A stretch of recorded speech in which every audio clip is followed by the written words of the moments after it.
Hello.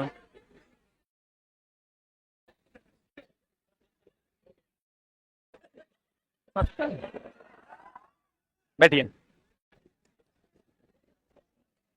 आज हम लोग क्या पढ़ने वाले हैं दोस्त? ये वाला क्वेश्चन हो गया था ना, कौन सा सुमेलित नहीं है में ए नंबर आंसर होगा। कोबाल्ट 60।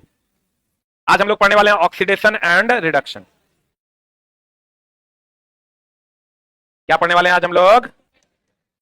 Oxidation and reduction. देखो, ऑक्सीकरण क्या कहते हैं दोस्त मेरे?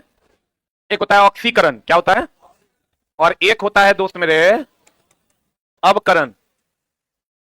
एक होता है ऑक्सीकरण और एक क्या होता है? अवकरण। ऑक्सीकरण का ही दूसरा नाम क्या है?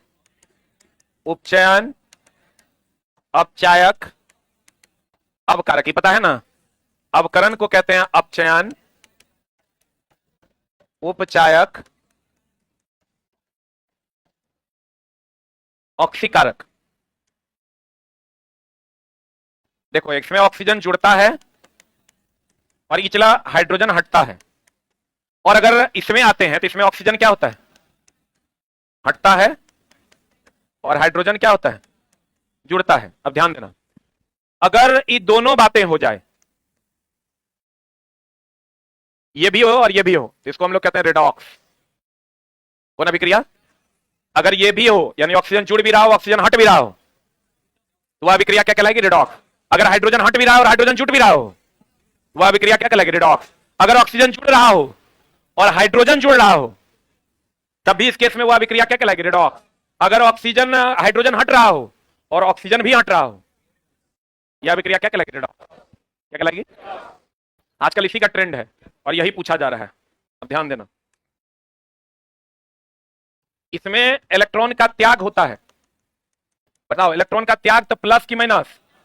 अब जो त्याग करता है उस पर प्लस ना। तो देखो, कल क्वेश्चन मिला था एनोड की कैथोड, और ये इलेक्ट्रॉन ग्रहण करता है।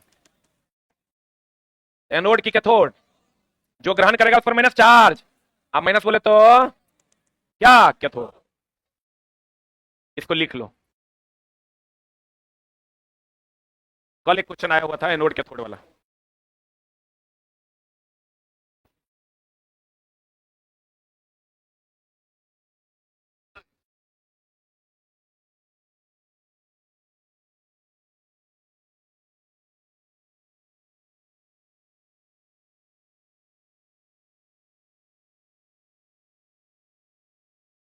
अब दोनों को मिला के लिख लेना, क्या? रेडॉक्स। कुछ अच्छे अच्छे प्रश्न इस टॉपिक के हम आपको भी बताने वाले हैं।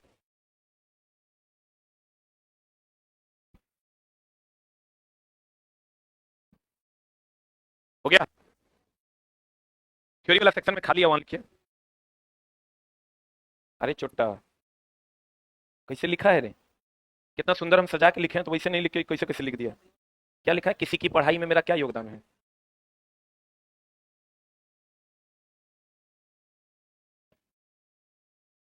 हो गया?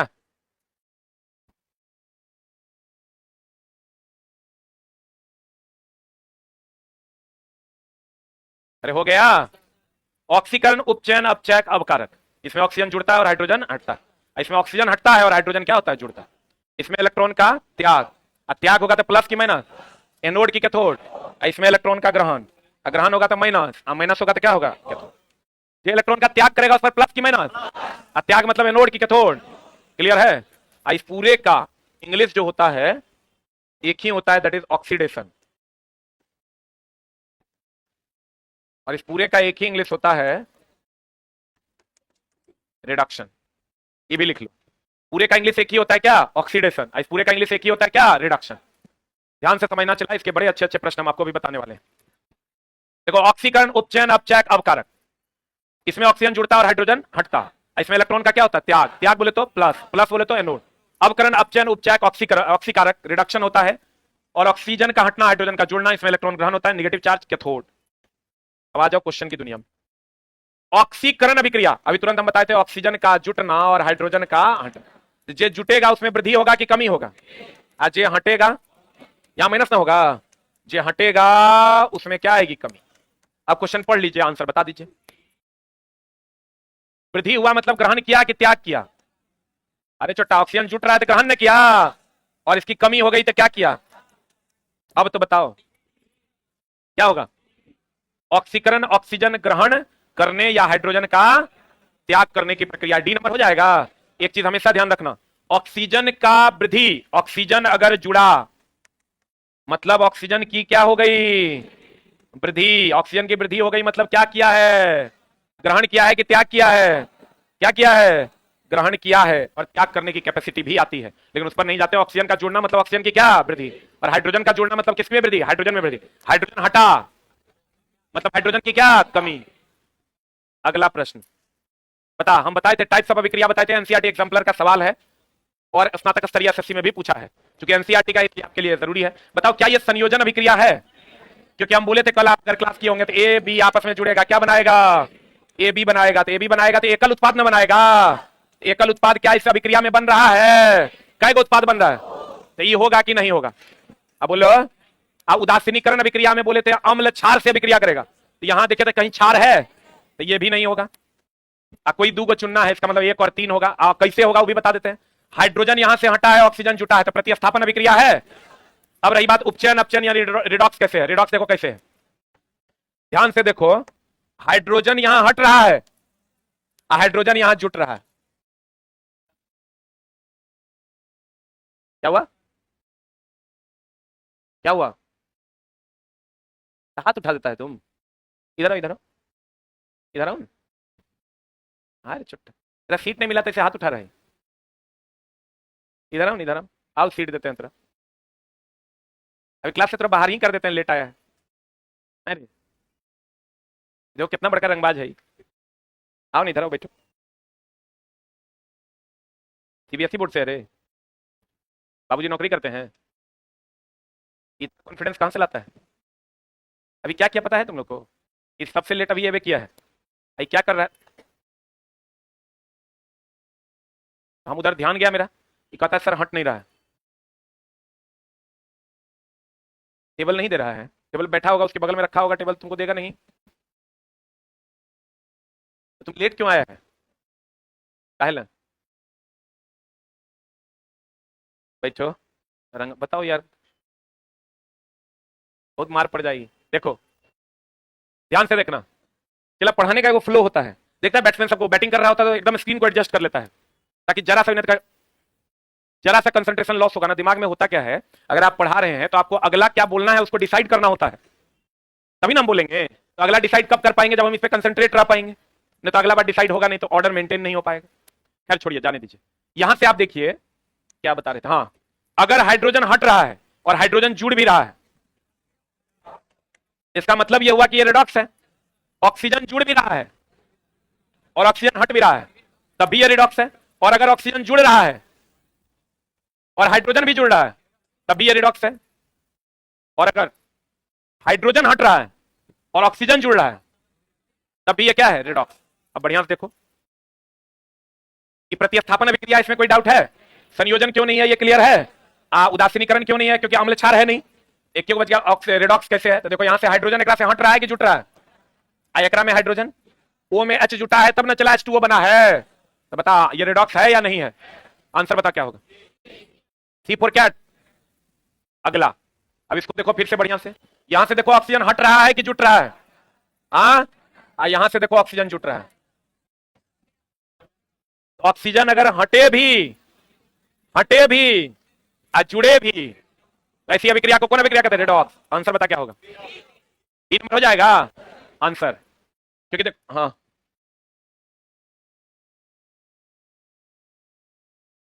अभिकारक में देखते हैं। जब भी देखेंगे किधर की तरफ देखेंगे?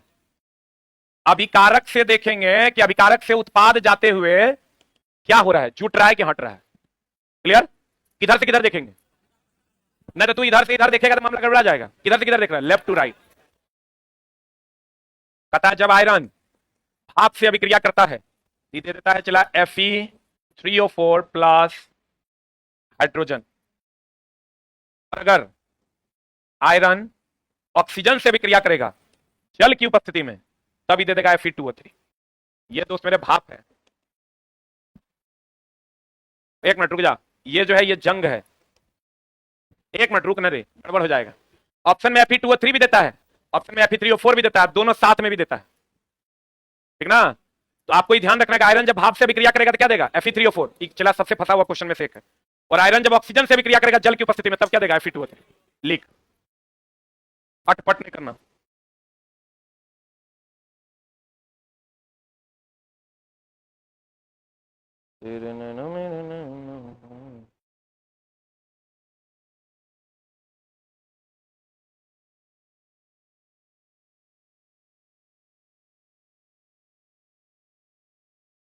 हो गया।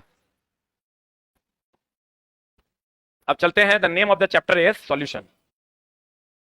हम चला एकदम कुछ चुनिंदा प्रश्नों को ही लेके आए हैं। बादल देख रहे हो, बादल, बादल नहीं देख रहा, कुहासा देख रहा है, पक्का देख रहा है।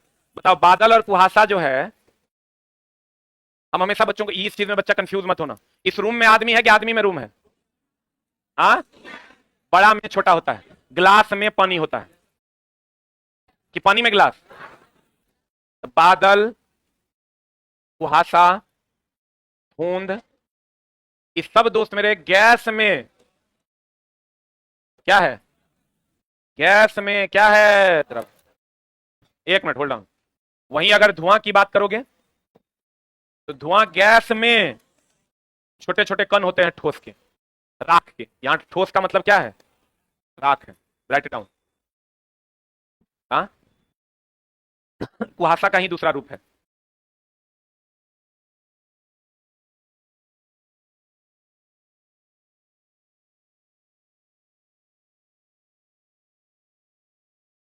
लिखा,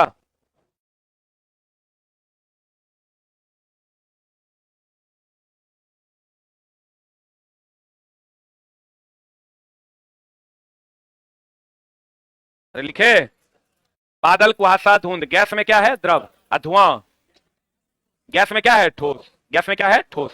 क्लियर है। उसके बाद एक चीज और ध्यान रखिएगा दोस्त मेरे, हम जो कहते हैं विलियन, जैसे हम लोग कहते हैं शरबत, क्या कहते हैं, शरबत जो होता है ये चीनी अब प्लस क्या होता है, पानी। इसको जो शरबत है इसको हम लोग विलियन या घोल कहते हैं, और चीनी को हम लोग विलेय, पानी को हम लोग विलायक कहते हैं। बोलो हाँ, रुक जा। पानी में चीनी की चीनी में पानी। आप चला किसी चीज को जानते हैं उससे मतलब नहीं है, आप कितना एक्यूरेसी के साथ जानते हैं इससे मतलब है। तब आप क्वेश्चन 100% कंफर्म बना पाइएगा ना, तो ए के बदले होगा बी।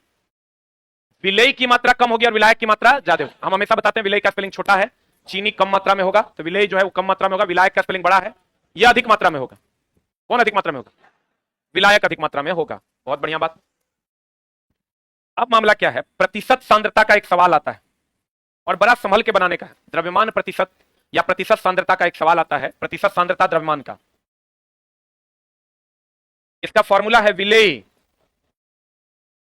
बटा विलियन गुना 100, या विलेय बटा विलियन को हम विलेय प्लस विलायक लिख सकते हैं, बटा विलेय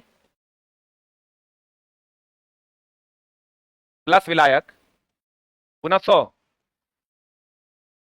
इसी का एक और फॉर्मूला हम बनाते हैं, विलेय छोटा कि बड़ा। ध्यान दीजिएगा, विलेय जो है ये छोटा कि बड़ा, अब विलायक बड़ा ना। एग्जाम हॉल में आप विलेय विलायक को पहचान नहीं पाइएगा, या विलियन, विलेय विलायक विलियन इतना कंफ्यूज करेगा। ये वो भागा देके आंसर लाना है, ऊ लाने में गड़बड़ हो जाएगा। अगर जान रहे हैं तो क्वेश्चन बहुत आसान है, एगो भागा देना है, आंसर ले आना है। लेकिन अगर दोस्त मेरे नहीं जान रहे हैं तो वही भागा पता नहीं चलेगा, नहीं चलेगा तो मामला हो जाएगा गड़बड़। एक बार एक सवाल बना रहे थे, सवाल बहुत लंबा चला गया, हमने क्वेश्चन लिखा, क्वेश्चन इतना लंबा था, सॉल्यूशन जब करने लगे तो सॉल्यूशन और लंबा चल गया। यहाँ सवाल में कहीं पर 10 था, कहीं पर 2 था। अब फाइनली जो रिजल्ट मेरा आया वो आया 10/2 बराबर 5।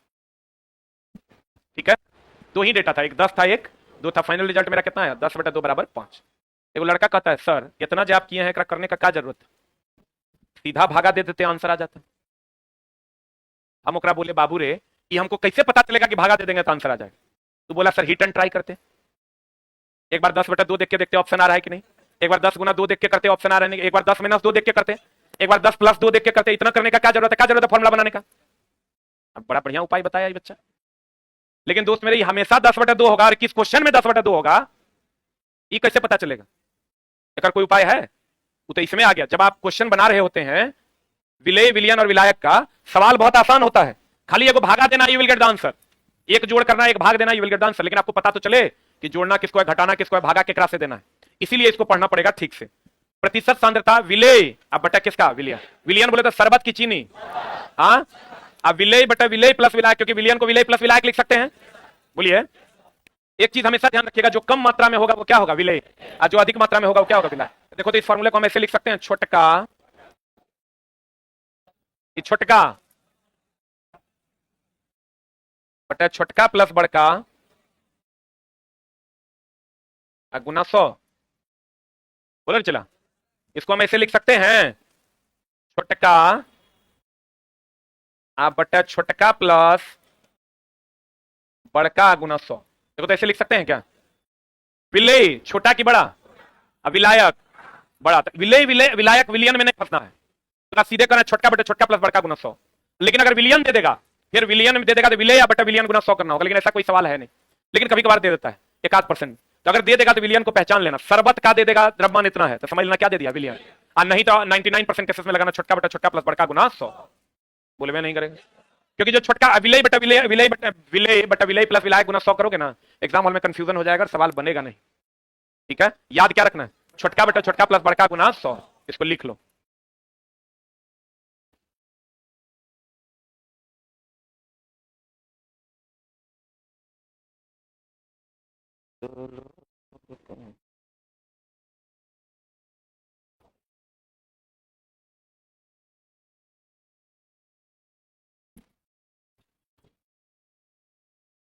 हो गया, छोटका बटा छोटका प्लस बड़का गुना 100। एकदम चला कम ही चीज सिखाएंगे, लेकिन थोड़ा सिखा देंगे, ज्यादा नहीं पढ़ाएंगे, कम पढ़ाएंगे लेकिन थोड़ा सिखा देंगे। हो गया,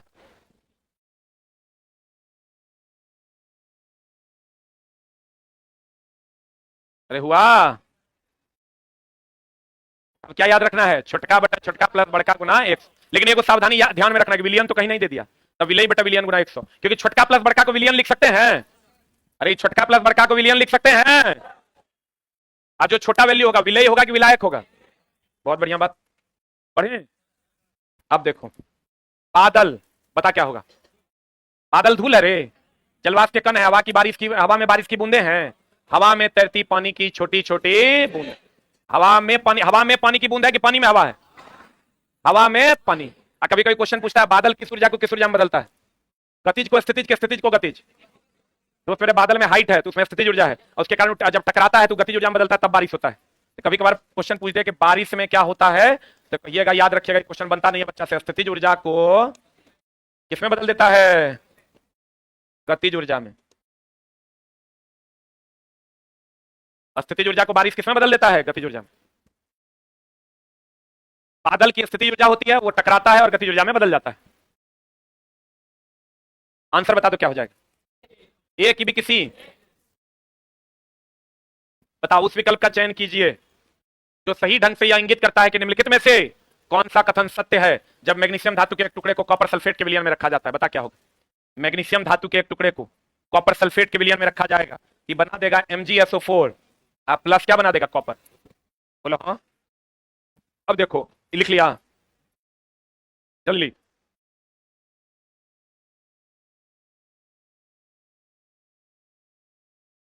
ये रंग होता है चला नीला, ब्लू विट्रियल है ना, ये कौन रंग का होता है, नीला।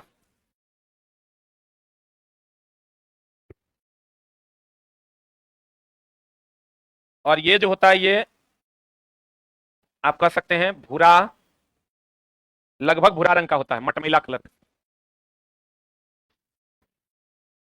अब बताइए चला जी, ये Mg ज्यादा अभिक्रियाशील होगा कि कम, काहे, जो हटाता है, ये हटा रहा है कि हट रहा है, यहां से कॉपर को हटा ना रहा है, तो जो हटाएगा वो अधिक अभिक्रियाशील, और जो हटेगा वो कम अभिक्रियाशील।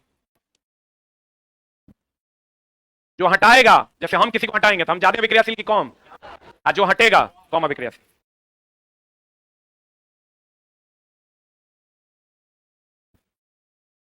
हो गया, अब पता चला मैग्नीशियम कॉपर सल्फेट के विलयन से कॉपर को विस्थापित कर देगा, कर दिया। देखो ना कॉपर को यहां से हटा दिया, सत्य वचन। कॉपर सल्फेट का विलयन नीला रंग का फीका पड़ जाता है, सही है। मैग्नीशियम के टुकड़े पर कॉपर धातु का लाल भूरा निक्षेप बन जाता है, सही है। आंसर बता क्या होगा, 1 2 3 क्या होगा answer, B4 ball is the right answer. अब देख लो, हम अभी बताए थे आपको, इस पर ढेरी सवाल पूछा जाता है। इतना ग्राम पानी है, विलायक है कि विलयन है? ज्यादा मात्रा में पानी होता है विलायक। इतना ग्राम चीनी है, क्या है? विलय ना। विलयन के प्रतिशत सांद्रता ज्ञात करें, प्रतिशत सांद्रता निकालेंगे। इतना कुछ करना नहीं है, छोटका बटे छोटका प्लस बड़का गुना 100, कितना परसेंट आंसर? अन्ना है तो फिर वही विलयन, विलय बटा विलय प्लस विलायक गुना 100, सीधा तक करना, उतना जोल नहीं करना। छोटका बटा छोटका प्लस बड़का गुना 100, छोटका बटा छोटका प्लस बड़का गुना 100। अगला गैसियस लॉ, नाम तो सुना ही होगा, सुने हैं? What is gaseous law?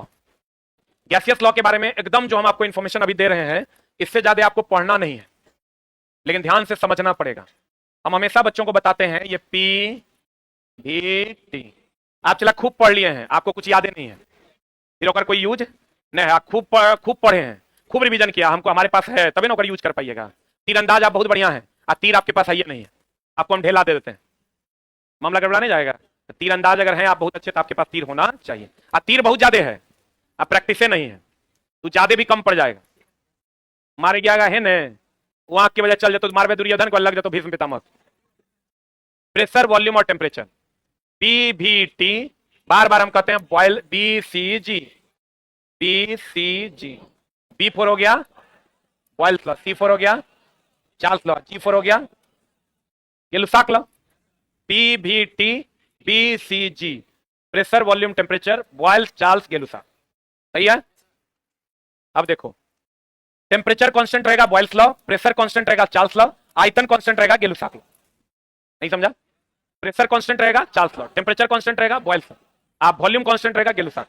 और हमेशा ध्यान रखना टेम्परेचर के साथ सीधा रिलेशन, टेम्परेचर के साथ। तो बताओ वॉल्यूम और टेम्परेचर, अगर चार्ल्स लॉ की बात करोगे तो वॉल्यूम और टेम्परेचर में संबंध होगा, ये कांस्टेंट होगा। बॉयल्स लॉ की बात करोगे प्रेशर और वॉल्यूम में संबंध होगा, टेम्परेचर कांस्टेंट होगा। गेलुसाक लॉ प्रेशर और टेम्परेचर में संबंध होगा, वॉल्यूम कांस्टेंट। अब देखो ये होता है volume is directly proportional to T, temperature है तो सीधा रिलेशन के उल्टा। कब? जब प्रेशर कांस्टेंट। अब बॉयल्स लॉ होता है P is inversely proportional to V, क्योंकि टेम्परेचर ना है रिलेशन में, तो उल्टा हो जाएगा जब टेम्परेचर कांस्टेंट। अब चार्ल्स लॉ कहता है, ध्यान देना, P is directly proportional to T, क्योंकि टेम्परेचर रिलेशन में जब वॉल्यूम कांस्टेंट हो, ये मामला है। अब यहां तक तो ठीक है, ध्यान देना। अगर ये उल्टा है तो इसका फॉर्मूला हो जाता है P1 बटा P2 बराबर V2 बटा V1। आई सीधा रिलेशन है तो हो जाएगा V1 बटा V2 बराबर T1 बटा T2। आई भी सीधा रिलेशन है, P1 बटा P2 बराबर T1 बटा T2। अब थोड़ा सा ध्यान देना, अब तुम्हारे पास यह हथियार है, इसको चलाना सीख लो। जैसे ही तुमको कह दे टेम्परेचर कांस्टेंट है, ध्यान देना, इसका मतलब तुम समझ लो कि जब टेम्परेचर कांस्टेंट है तो प्रेशर और वॉल्यूम के बीच में रिलेशन होगा। किसके किसके बीच में रिलेशन होगा? अब प्रेशर और वॉल्यूम में टेम्परेचर नहीं है, इसका मतलब P1 बटा P2 बराबर V2 बटा V1। बोलो हाँ। और अगर प्रेशर कांस्टेंट है, इसका मतलब वॉल्यूम और टेम्परेचर में रिलेशन होगा, इसका फॉर्मूला होगा V1 बटा V2 बराबर T1 बटा T2। क्योंकि टेम्परेचर रिलेशन में है, प्रेशर कांस्टेंट और टेम्परेचर रिलेशन में है, तो सीधा की उल्टा। यहां टेम्परेचर कांस्टेंट था, प्रेशर और वॉल्यूम था, तो उल्टा कर दिए हैं। और तीसरा कंडीशन क्या होगा? टेम्परेचर कांस्टेंट प्रेशर कांस्टेंट, अब क्या होगा? Volume constant. तो प्रेशर और टेम्परेचर के बीच में रिलेशन होगा, तो क्या हो जाएगा फॉर्मूला? P1 बटा P2 बराबर T1 बटा T। बढ़िया समझ। अगर टेम्परेचर कांस्टेंट होगा तो हम बोले प्रेशर, जब भी टेम्परेचर के साथ रिलेशन होगा सीधा की उल्टा, तो P और V के बीच संबंध होगा उल्टा। अगर प्रेशर कांस्टेंट है V और T के बीच संबंध होगा तो सीधा। अब वॉल्यूम कांस्टेंट है P और T के बीच संबंध होगा तो सीधा। ये न्यूमेरिकल बनाने में आपकी मदद करे। अगर ये लॉज नहीं भी याद रहेगा, डायरेक्ट यहां से आप फॉर्मूला लिख सकते हो। क्लियर? लिख लो।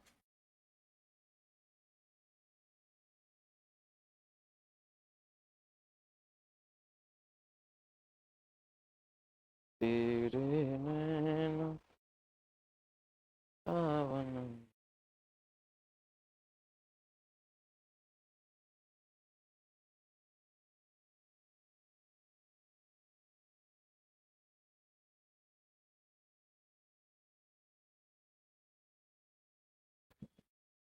हम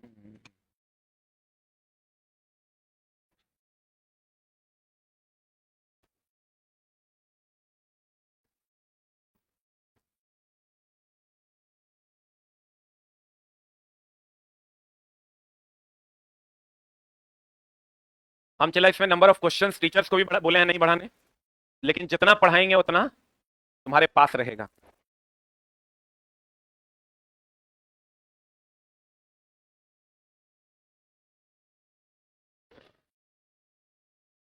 पढ़ें, अरे पढ़ें।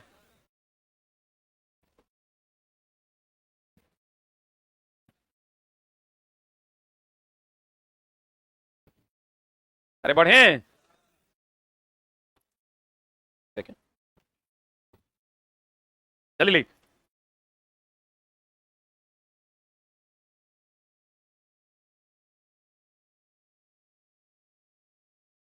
अच्छा बताओ चला, डॉल्टन का नियम सुने हो?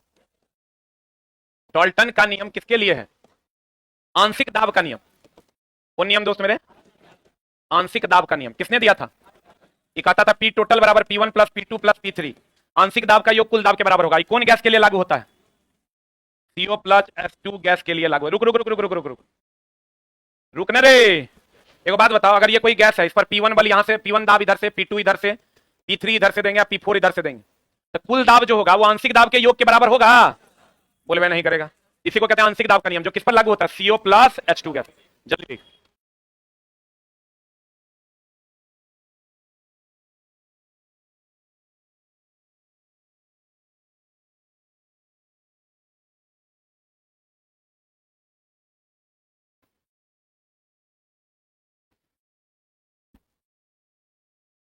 हो गया, लिख लिए? अरे लिखा? पता चला कोई भी गैस जो एक जगह से दूसरे जगह जाएगा, घनत्व में अंतर के कारण, अगर मेरे पेट का घनत्व ज्यादा है गैस का और बाहर कम है, तो बाहर अंदर से बाहर जाएगा कि बाहर से अंदर? तो गैसों का बहाव किसके कारण होता है? घनत्व में अंतर के कारण। किसमें अंतर के कारण? अब चला आ जाओ तुम क्वेश्चन पे। बताओ निम्नलिखित परिघटनाओं में कौन सा समुच्चय ताप बढ़ने पर बढ़ेगा? बताओ चला, वाष्पन, विसरण, गैसों का प्रसार। एक दिया है संपीड़न, संपीड़न और संपीड़न। बताओ तो ताप बढ़ने से संपीड़न बढ़ता है कि घटता है? फैलता ना है रे। ताप जब बढ़ेगा तो फैलेगा कि सिकुड़ेगा? दबेगा कि फैलेगा? दबना ही तो संपीड़न है। तो कह रहा है निम्नलिखित परिघटनाओं में कौन सा समुच्चय, एनसीईआरटी एग्जाम्पलर का सवाल है, ताप बढ़ने पर बढ़ेगा। बताओ संपीड़न बढ़ेगा कि घटेगा? कोई भी चीज को गर्म कर दो तो फैले जाएगा ना रे। अब फैलेगा तो संपीड़न कम की ज्यादा, दबेगा तो संपीड़न ज्यादा। तो बताओ ये आंसर होगा क्या? ये भी नहीं होगा, ये भी नहीं होगा, ये आंसर हो जाएगा वाष्पन। बताओ ताप बढ़ा दोगे वाष्पीकरण बढ़ेगा, विसरण, गर्म खाने की गंध तेजी से फैलती है, गैसों का प्रसार, गर्म खाने की गंध तेजी से फैलती है। निम्नलिखित परिस्थितियों में हाइड्रोजन गैस के अणुओं के मध्य दूरी बढ़ेगा कब? अगर मान लो कोई सिलेंडर है, इसमें तुम हाइड्रोजन गैस ले ले है, इसके बीच की दूरी बढ़ेगी कब? या तो इससे कुछ गैस निकाल दो या नहीं तो आकार बड़ा कर लो। कहता है बंद पात्र में भरी हाइड्रोजन गैस पर दाब बढ़ाकर, दाब बढ़ा दोगे तो और दूरी घट जाएगा। फिर कहता है कुछ हाइड्रोजन गैस को पात्र से रिसाव करके हाइड्रोजन को गैस के पात्र का आयतन को बढ़ाकर, पात्र का आयतन बढ़ाए बिना अधिक हाइड्रोजन गैस मिलाने पर, अधिक हाइड्रोजन मिला दोगे तो और शक्ति आ जाएगा। आंसर बता। डाल्टन का आंशिक दाब का नियम किस पर लागू होता है? CO plus H2। अब बताओ गैसों की मात्रा किसके भी समानुपाती होता है घनत्व के, और ये नियम किसने दिया था? ग्राहम ने। किसने दिया था? ग्राहम ने। अगले क्लास में हम सबसे इंपॉर्टेंट टॉपिक पढ़ने वाले हैं। The name of the chapter is acid base and salt. क्या पढ़ने वाले हैं? Acid base and salt, chemistry का सबसे इंपॉर्टेंट टॉपिक है। Thank you very much. और दोस्त मेरे, जो 10 दिन 10 कक्षा आप कीजिएगा तो आपको अपने अंदर कुछ ऊर्जा का प्रवाह बुझा रहा है कि नहीं बुझा रहा है? पढ़िएगा तो अपने आप को पता चल रहा होगा। Thank you very much.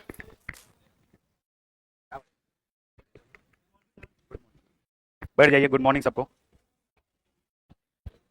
लगाओ। 10 दिन 10 कक्षा 11 दिन हो जाएगा। नहीं 11 दिन हो गया जी, 9वां दिन है, 2 दिन और चलेगा। चलो ताबड़तोड़ क्लास स्टार्ट होगा अब। है कौन सा क्वेश्चन बताना है जी? 2 क्वेश्चन बता दिए थे चक्रवृद्धि ब्याज में। चक्रवृद्धि ब्याज में 2 क्वेश्चन बता दिए थे, ठीक है? ये बता दिए थे ना, तीसरा ब्याज। तीसरा नंबर का क्वेश्चन देखो, 7800 रुपया की राशि x प्रतिशत वार्षिक दर से 10,381 रुपया 80 पैसा हो जाती है। तो 2 वर्ष में जब चक्रवृद्धि ब्याज 8 मासिक होता है, उसी राशि पर x प्लस 5% प्रति वर्ष से चक्रवृद्धि ब्याज क्या होगा 1 वर्ष में, यदि ब्याज अर्धवार्षिक रूप से संयोजित किया जाता है। तो सबसे पहले बात पे ध्यान देना, पहला जो है 7800 रुपया, यह है 10,381 रुपया 80 पैसा हो जाती है। ठीक है, रेट ऑफ इंटरेस्ट हमारे पास दिया हुआ x%, टाइम क्या दिया हुआ है 2 वर्ष। लेकिन खास बात क्या है कि ये जो संयोजित होती है ब्याज या 8 महीने का, इस पे 8 महीने पे। तो बताओ कि अगर टाइम हमारे पास 2 वर्ष है तो 2 वर्ष को क्या 24 महीना बोलेंगे क्या, और 24 महीना में 8 महीना कितना बार आएगा, तो तीन को कंपाउंडिंग ईयर हो जाएगा क्या, 3 को कंपाउंडिंग ईयर हो जाएगा। ये समझ रहे हो, 8 महीना का कंपाउंडिंग पीरियड है, तो 3 कंपाउंडिंग ईयर हो जाएगा। रेट ऑफ इंटरेस्ट कभी भी निकालना है, देखो यहां पर इस कॉन्सेप्ट को समझने का कोशिश करो। 10% रेट ऑफ इंटरेस्ट है, इसको हम लोग क्या बोलते हैं 1/10। तो हम बोलेंगे 1 वर्ष का जो रिलेशन होगा वह क्या हो जाएगा 10 से 1 बढ़ करके 11। 2 वर्ष का जो रिलेशन हो जाएगा रेशियो, हम बोलेंगे 10 का स्क्वायर कर दो, 10 का स्क्वायर 11 का स्क्वायर कर दो। 3 वर्ष का जो रेशियो हो जाएगा 10 का क्यूब और 11 का क्यूब। तो टाइम जब निकालना होगा तो पावर देखेंगे, टाइम जब निकालना होगा तो क्या देखेंगे, और जब हमें रेट ऑफ इंटरेस्ट निकालना होगा, मान के चलो कि ये रेट ऑफ इंटरेस्ट हमें नहीं दिया हुआ है और डायरेक्ट हमसे क्वेश्चन में ये बोल दिया है कि 3 वर्ष में 10 का क्यूब से 11 का क्यूब हो जाता है, बताइए रेट ऑफ इंटरेस्ट क्या होगा। तो रेट ऑफ इंटरेस्ट निकालने के लिए हमें 1 वर्ष का रेशियो निकालना चाहिए। अरे बोलो, रेट ऑफ इंटरेस्ट निकालने के लिए कितना वर्ष का रेशियो निकालना चाहिए, और जब हम बार बार गुना होकर के 3 बार गुना होकर के 10 के क्यूब पे आए हैं, तो पीछे जाने के लिए 10 का क्यूब का क्या क्यूब रूट निकाल देंगे क्या, 10 के क्यूब का क्यूब रूट और 11 के क्यूब का क्यूब रूट। जब निकाल दोगे तो आएगा 10:11। इसका मतलब है कि 10 से 11 हो गया, और 1 अगर बढ़ गया है 10 में, तो 1/10 को कितना परसेंट बोलेंगे 10%। क्या बोलेंगे क्या, तो ये जो रेट ऑफ इंटरेस्ट है वो कितना वर्ष का रिलेशन होता है 1 वर्ष का, कितना वर्ष का। तो यहां पर क्वेश्चन जो हमारे पास है कह रहा क्या कि 7800 रुपये की राशि 2 वर्ष में, कितने वर्ष में 2 वर्ष में 10,381 रुपया 80 पैसा हो जाती है। लेकिन 8-8 महीने का कंपाउंडिंग पीरियड है, तो 2 वर्ष का मतलब हुआ 24 महीना, 24 महीना में 8 महीना कितना बार आएगा 3 बार। तो ये असल में 3 कंपाउंडिंग ईयर का रेशियो दिया हुआ।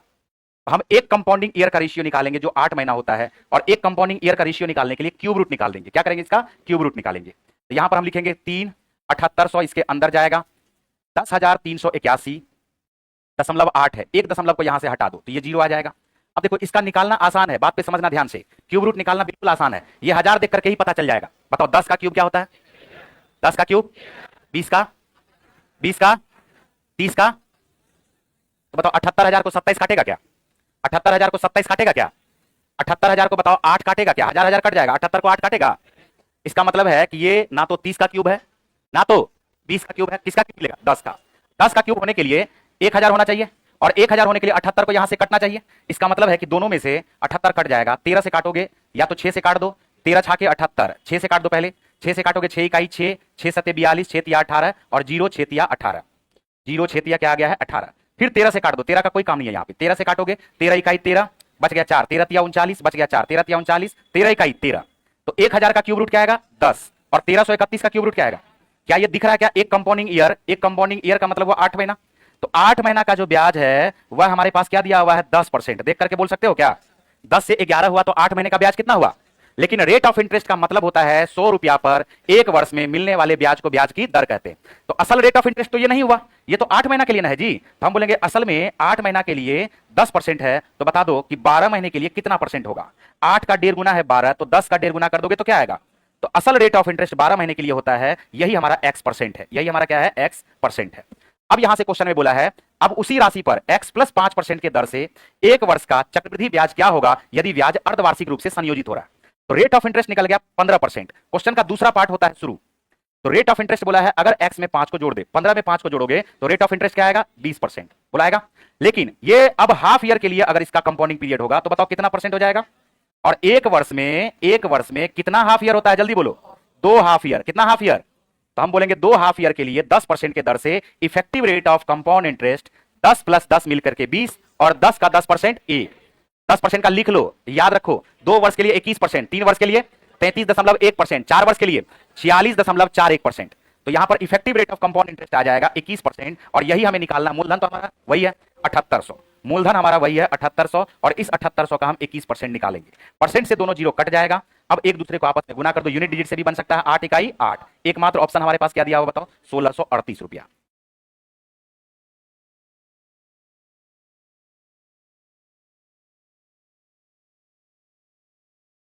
क्या नहीं आया समझ में? अरे ये आया समझ में जी? नहीं आया होगा। ठीक है, उतारो फिर से बता देते हैं। 30 बार पढ़ लिया कंपाउंड इंटरेस्ट तुम, तब भी तुमको नहीं आ रहा समझ में, बताओ।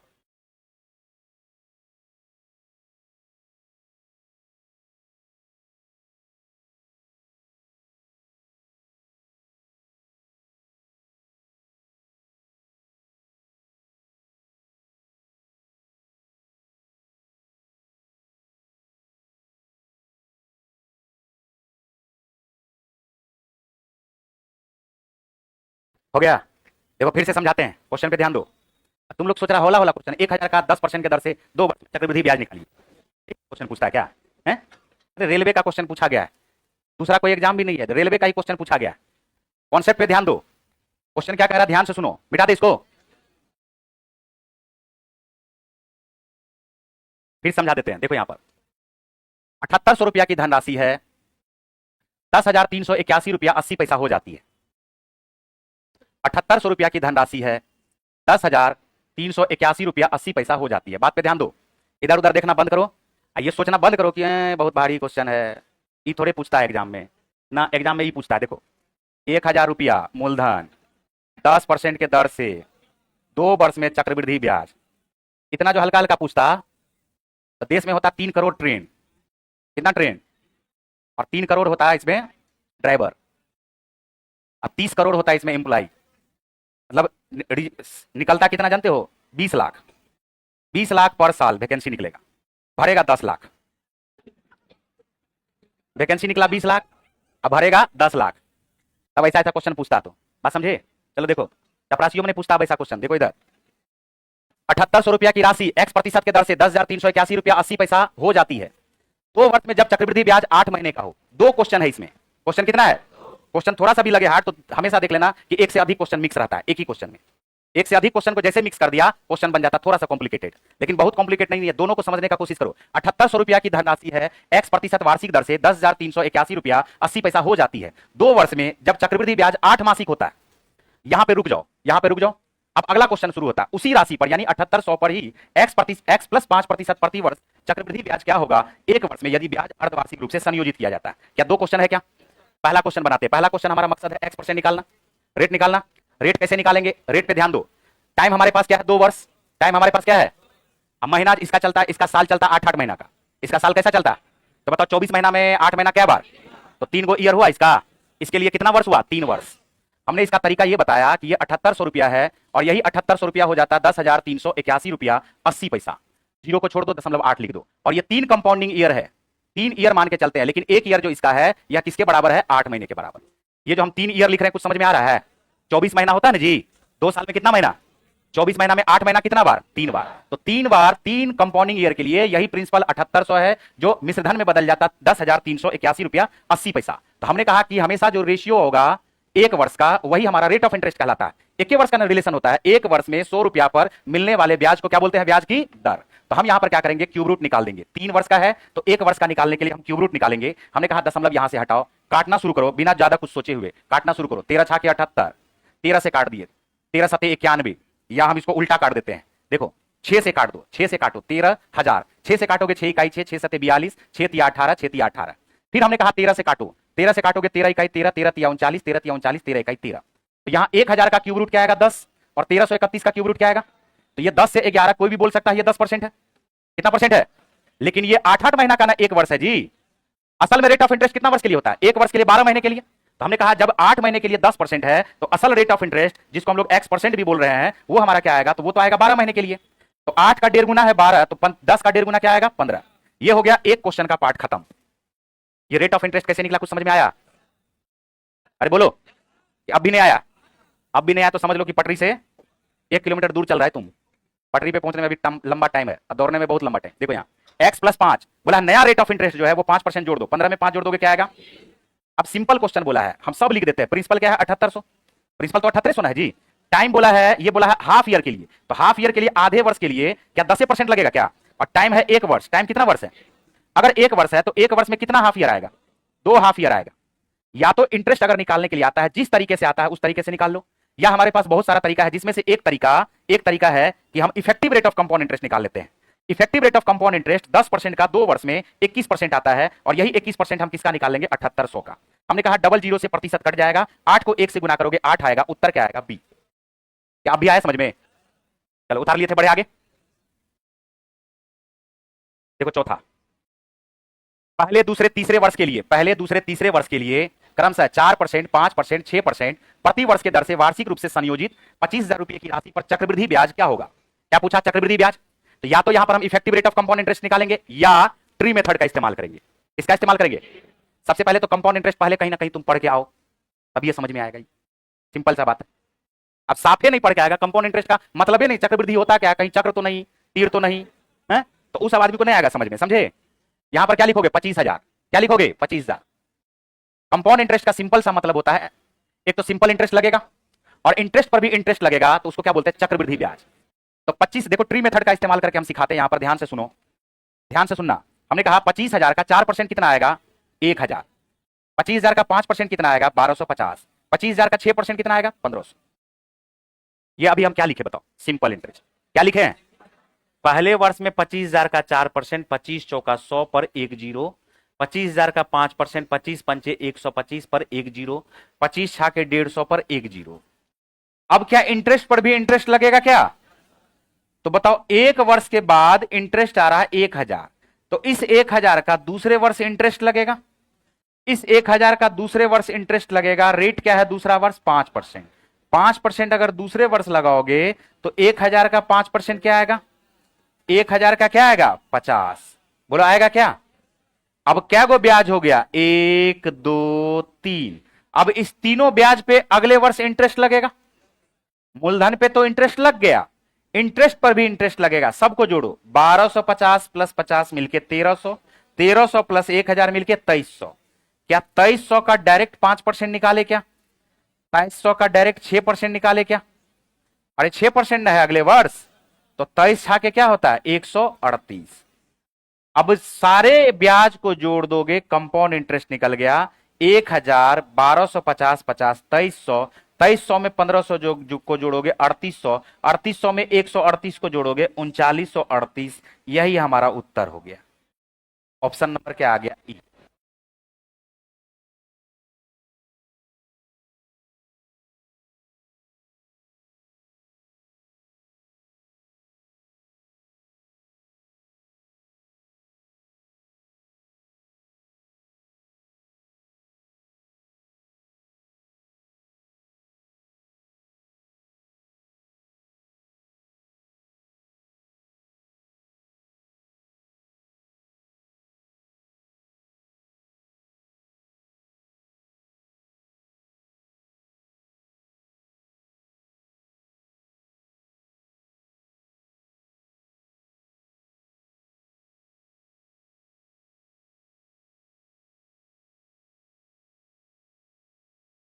पहले वर्ष 25,000 का 4% 1,000, 5% 1250, 6% 1500। अब इंटरेस्ट पर भी इंटरेस्ट लगेगा। अब इंटरेस्ट पर भी क्या लगेगा? इंटरेस्ट लगेगा। 1,000 का दूसरे वर्ष इंटरेस्ट लगेगा 5%, 1,000 का 5% 50। टोटल इंटरेस्ट जोड़ दोगे तो यह आ गया 2300। 2300 का तीसरे वर्ष इंटरेस्ट लगेगा 6%, 23 गुना 6 138। अब सारे ब्याज को जोड़ दो, ऊपर वाले को और जितना एक्स्ट्रा ब्याज आया है इस सब को जोड़ दो। ये ऊपर वाला सिंपल इंटरेस्ट कहलाता है, नीचे वाला और ऊपर वाले को जोड़ दोगे कंपाउंड इंटरेस्ट। कंपाउंड इंटरेस्ट में से सिंपल इंटरेस्ट को घटा दोगे तो ये इसका अंतर कहलाएगा। अगर अंतर पूछता तो हम इसी दोनों को जोड़ के आंसर लिख देते। चलो अगला प्रश्न देखो, 5वां नंबर। 5वां नंबर का प्रश्न देखो। एक निश्चित धनराशि 40% वार्षिक चक्रवृद्धि ब्याज की दर पर 2 वर्ष के लिए निवेशित की जाती है। उस पर ब्याज की गणना वार्षिक चक्रवृद्धि आधार पर की गई थी। यदि ब्याज की गणना अर्धवार्षिक चक्रवृद्धि आधार पर की गई होती तो 2 वर्ष के बाद परिपक्वता पर देय धनराशि 4544 रुपया अधिक होती। निवेश की गई धनराशि कितनी थी? 2 तरह का ये ब्याज दे रहा, एक दे रहा 40% और ईयर 2 वर्ष के लिए। कितने वर्ष के लिए? 2 वर्ष के लिए। ये रेट ऑफ इंटरेस्ट है, ये टाइम है, और रेट ऑफ इंटरेस्ट इसका 40% ही है। टाइम भी इसका 2 वर्ष है, लेकिन दोनों में अंतर क्या है कि एक दे रहा है वार्षिक आधार पर और दूसरा दे रहा है अर्धवार्षिक आधार पर। दूसरा क्या दे रहा है? तो यहां पर अर्धवार्षिक आधार पर देगा 2 वर्ष में, तो क्या 2 वर्ष में ये 4 अर्धवार्षिक हो जाएगा क्या बताओ? और 40% अगर लिखा हुआ है तो क्या ये 20% हो जाएगा क्या बताओ? अर्धवार्षिक रूप से आधा हो जाएगा, लेकिन इसमें कोई छेड़छाड़ करेंगे क्या? ये वार्षिक रूप से है। या तो हम इसका effective rate of compound interest निकाल ले, या तो हम इसका effective rate of compound interest निकाल लेंगे। तो हम बोलेंगे पहले वर्ष में 40%, दूसरे वर्ष में 40%, 40 + 40 अब +40 का 40%, +40 का 40%, बताओ कितना परसेंट आएगा? 96% आएगा क्या? लेकिन इतना अगर लिख रहे हैं तब भी समझ लो पटरी पे नहीं है, डायरेक्ट लिखना था 96। 40 दूनी 80, 40 × 40/100 16, जोड़ के लिखना है 96। 20% के दर से, 20% के दर से, बात पे ध्यान देना, जहां पे नहीं पता है तो वहां पे बगल में लिख लो। 2 वर्ष में 20% के दर से, अगर 2 वर्ष में 20% रहेगा तो effective rate of compound interest होगा 44%। क्या होगा? 44%। 3 वर्ष जहां रहेगा तो 20% का effective rate of compound interest हो जाएगा 72.8%। कितना परसेंट हो जाएगा? 72.8%। तो हम इसको 2 पार्ट में बांट देते हैं, 2 पार्ट में बांट देते, एक 3 वर्ष में और एक 1 वर्ष में। 3 वर्ष तक हमें पता है कि यह 72.8% होगा और अगले वर्ष 20% लगेगा। अब इसमें भी हम लोग क्या लगा देंगे? सक्सेसिव लगा देंगे। हम बोलेंगे दोनों को जोड़ दो, 72.8 + 20, दोनों को जोड़ोगे तो क्या आएगा? 92.8%। क्या आएगा? 92.8%। बोलो आएगा। प्लस इस दोनों को आपस में गुना करके 100 से डिवाइड करेंगे, तो इस दोनों को आपस में गुना करोगे, देखो 0 से 0 कट गया, 728 का डबल हो जाएगा 1456, और 1456/100 करोगे तो क्या 14.56 आएगा क्या? दोनों को जोड़ दो, दोनों को यहां पर जोड़ दोगे तो 92 + 14, दोनों को जोड़ने पर ये हमारे पास 106 आ जाएगा। 80 में 56 को जोड़ोगे तो 107.36% आएगा। अब इसी दोनों का जो अंतर है वो हमारे पास दिया हुआ 7411.36%, और यही हमारे पास जो दिया हुआ है, यह दिया हुआ है 4544 के। तो हमसे क्वेश्चन पूछा जा रहा, बताइए 100% क्या होगा? हम यहां से दशमलव को हटाएंगे, 11 चौका 44, 36 चौका 144, 4 बार में काटेंगे। कितना बार में कट गया? 400 बार। तो 1% बराबर 400 के, तो 100% बराबर होगा 400 × 400। उत्तर आ गया है 40,000। Option number D.